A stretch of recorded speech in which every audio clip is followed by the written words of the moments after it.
So when my account was taken down or took down, we complained to we write to the Meta about my account, and then why is it that you are taking down specific account without explanation or without any justification to the subscriber? Like, for example, just take the account and that's it. So no explanation at all. So you will just explain if we will write to you on what happened to the account. So there's no, I mean, is there a like for example due process in place in your platform? Thank you for the question, Congressman. Mr. Chair, if I may. Madam Congresswoman, again, I'm not familiar with the specifics of your case. The first to interpolate will be Honorable Castro.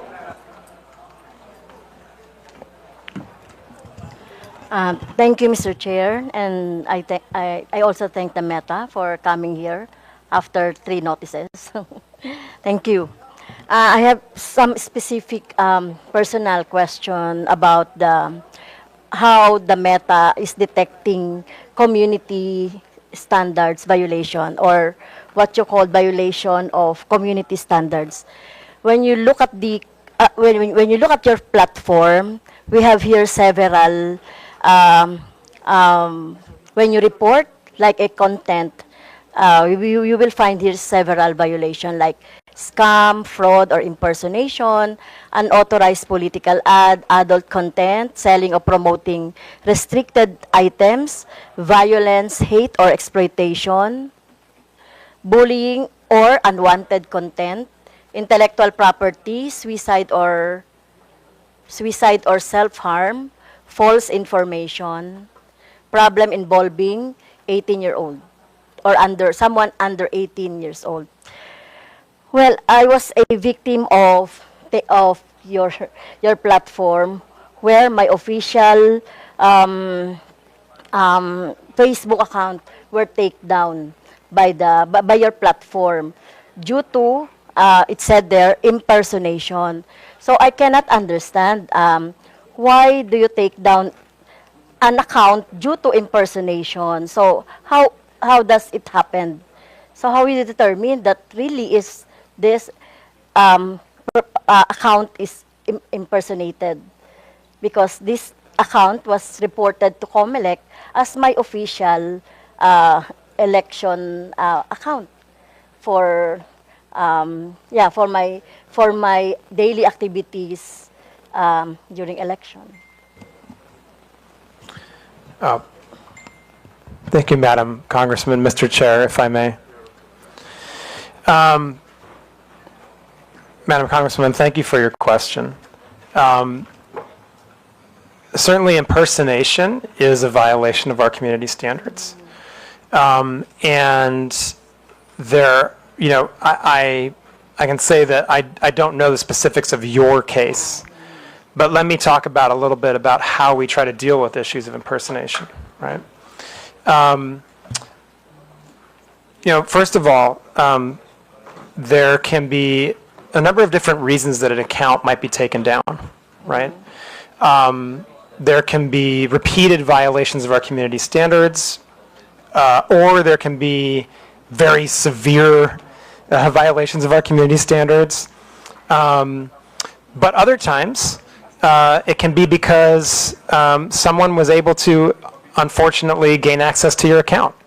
Not your account, but anyone's account, right? It can happen that unauthorized access can take place, right? In those cases, they may, once a hacker has gained access to an account, then, sometimes what we see is they go and delete the account, or then they take over that account to use it for their own purposes.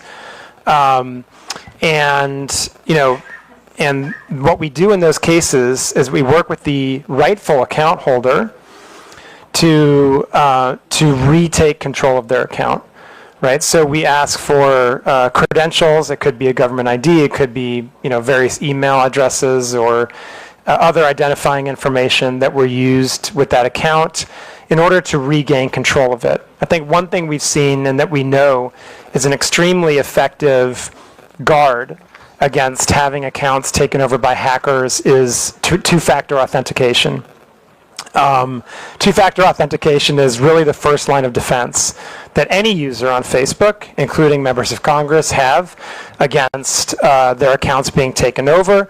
If you have two-factor authentication on, anytime someone would seek to make changes to your account, it would ping you to make sure that you're the right person and you're authorizing those changes. I would urge everyone to make sure they have two-fact turned on their account.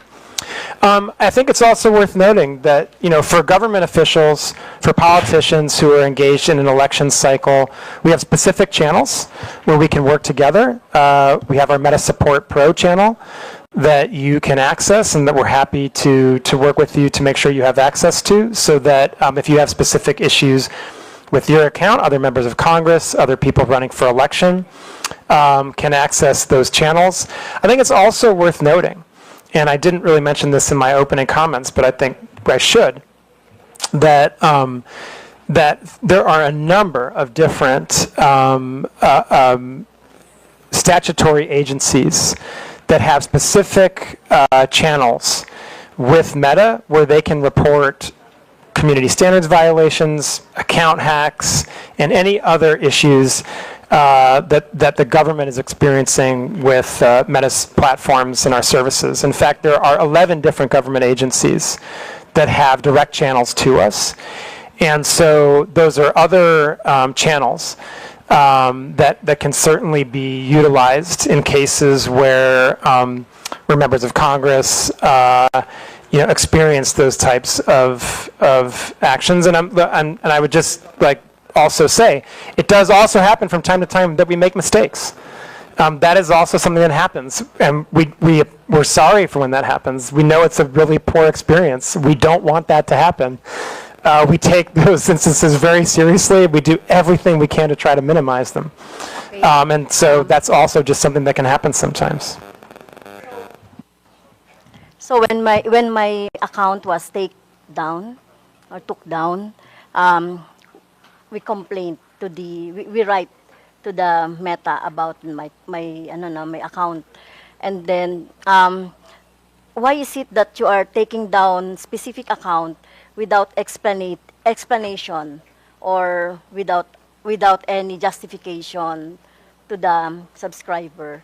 Like, for example, just take the account and that's it. So no explanation at all. So you will just explain if we will write to you on what happened to the account. So there's no, is there a like for example, due process in place in your platform? Thank you for the question, Congressman, Mr. Chair, if I may. Madam Congresswoman, again, I'm not familiar with the specifics of your case, but I, again, can talk in general. Users should receive notifications if actions have been taken against their account. That is certainly part of the due process that we have in place, and users have a right of appeal.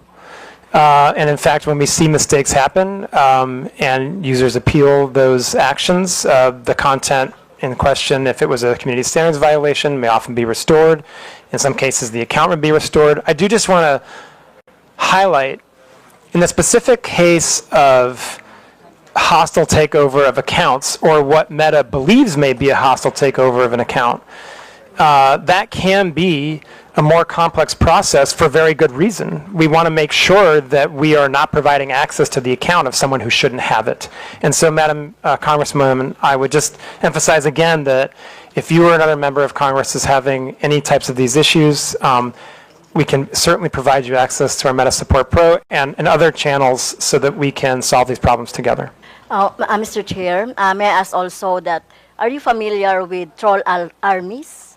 Troll armies, or mass reporting of an account so that it could be take down for any other reasons. Are you familiar with that? Because I'm suspecting that my personal account was a victim of that scheme by army trolls or by a group who would like to take down my account, because as I can see here in your process of checking the misinformation and disinformation, it would be if it is mass reported, it goes to your AI, and then after that, human checking, right? Right? In your graph of how to determine the disinformation or violation of your community standards. So my questions is, are you familiar with that scheme? Mr. Chairman, thank you. Madam Congresswoman, coordinated mass reporting absolutely violates our policies. We have seen that type of behavior before and certainly if we detect that type of behavior, then we would seek to make sure that any decisions that are made about accounts are the correct ones. And then we would also try to go after the people who are engaged in the coordinated mass reporting, because that clearly does violate our policies. And that's the type of abusive network that we would seek to prohibit from utilizing our platforms.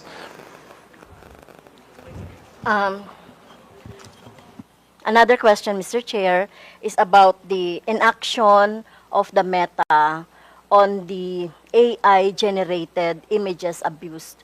I was also a victim of that when I hold a gun. They are using the AI-generated, but still in the platform. But the Meta is not doing anything about that, and many progressive organizations and individuals are victims of that, Mr. Chair. Mr. Chairman, sorry. So the question. So how do you detect, or why are you not taking down AI generated images that you think are not or inappropriate or not true or misinformation? Thank you, Mr. Chairman. Thank you. Madam Congresswoman, and for the committee, I think I would start from the place of our view of misinformation is that whether or not it's AI generated or not, it would be misinformation, right? And so I think first and foremost, what I would say and emphasize is that our misinformation policies apply to content that is AI generated and is not AI generated. Now, taking a larger look at AI generated content, okay. There's a few different pieces to this, right? First and foremost, if people use meta AI in our own products to generate, for generative AI imagery or the like, we have the ability to detect that, right? And it'll come with a watermark, basically, and therefore a label and be recognizable as a generated AI image. Now, if people are using other tools, right, then basically it's harder to detect what is generative AI and what is not. This is an area of very significant investment for Meta right now. We're working very hard on ways to detect what is generative AI and what is not. I think that part of the issue that we have here, and this is one where what we need is collective action. At the moment, there's no agreed upon industry standard for watermarking or for how platforms like ours should go about detecting the difference between generative AI and non-generative AI content. And so that's an area where we really need more focused industry collaboration, and certainly we are trying to drive that. For Meta, we believe it's very important for that type of collaboration to happen between industry, civil society, and governments.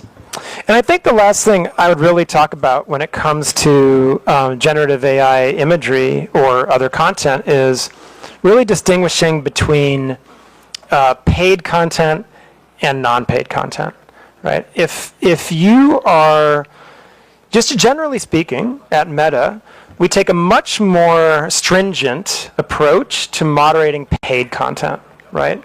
Because obviously we're taking money for it. We believe we have responsibility that's even greater, and the distribution would be increased, right? And so, in the context of anything that is, again, taking out the generative AI component of it, any type of content that is paid for, that is political in nature, that talks about a campaign or a politician or a social issue, right, is subject to our policies on political candidates and social issue paid advertising, right? And according to those policies, you would be required to disclose who is paying for the ad and sponsoring the content. You would also have to go through an authorization process, which would include, in most cases, providing a government ID. Okay, And you would have to be, you on that. if I could just finish one last point, you'd have to be located in Philippines, right? If you want to run a social issue or political ad, you'd have to be located in Philippines, right? And so there's a series of steps that you have to take to cross that threshold in order to be able to run those types of ads. And then in addition to it, if it is AI generated, you'd be required to disclose that it is an AI generated paid piece of content. Thank you. So really, it's very hard to determine because the name of the account is alias, or the name of account is just like a like for example, Makabayan. The account is using our political organization. That account names Makabayan is using our political organization, but it has this what I saw an AI generated images of mine with guns, with the rebels, etc. I will give you the images later so that you can see. Mr. Chair, if thank you, Madam Congresswoman, and I know my colleague also wants to add on to this. Mr. Chair, with your indulgence, Madam Congresswoman, it's my understanding that you reported this content, this image, to Comelec, and we have removed it. I would like to also state respectfully for the record that we're not doing nothing on harmful generative AI. In fact, as recently as, it was either yesterday or the day before, I personally worked directly with PAOK to remove a harmful piece of generative AI that was promoting investment scams. And what happens when something like that gets reported, it's not just that piece of content that comes down. That informs our ability to enforce across the platforms and across other accounts. So although PAOK reported one specific URL, many, many others came down as a result of that report. So while I understand, with respect, how painful and frustrating it must be to be a victim of harmful generative AI, please don't think we're doing nothing. But we are not perfect yet, but we always strive to be better. We strive to be better by signal sharing and trend sharing with Filipino law enforcement, legislative, NGOs, civil society, etc.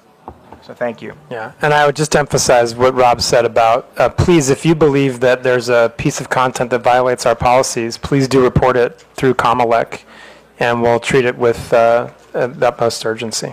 Thank you. And Mr. Chair, last question. And in your presentation, you have also employed organization or fact-checker organization. Can you name those? Do you have an example? The Vera files you have. What is AFP? Correct. What is AFP? That's a Mr. Chair, if I may. Agence France Presse. Okay. It's a global news organization. Okay. Thank you, Mr. Chair.